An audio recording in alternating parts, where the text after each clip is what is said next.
Officers and troops across the country in the United States military are quietly preparing for a war with the hermit kingdom of North Korea.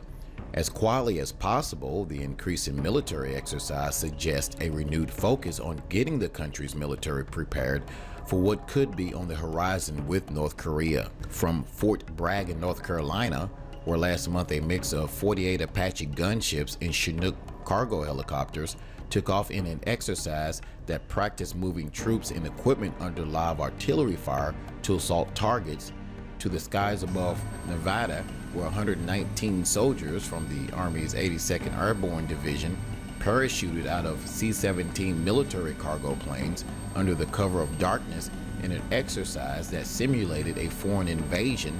The military is practicing drill that could prepare them for a third world war, and this would most likely be a nuclear war.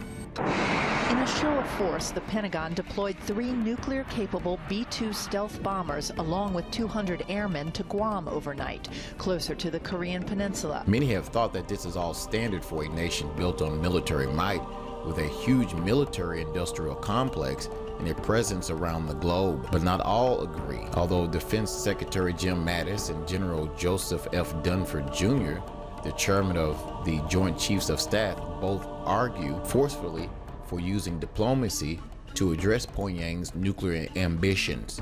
They still anticipate a war.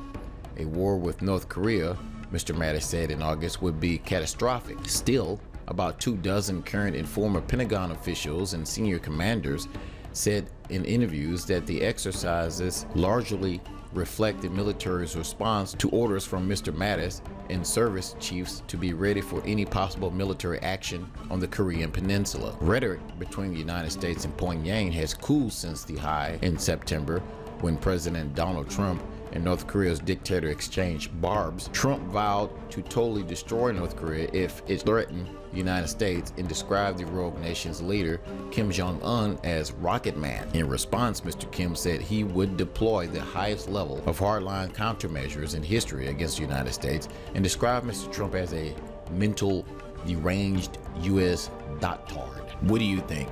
Is the United States headed to a war with North Korea sometime in March of 2018? Leave your comments below this video. Thanks for watching.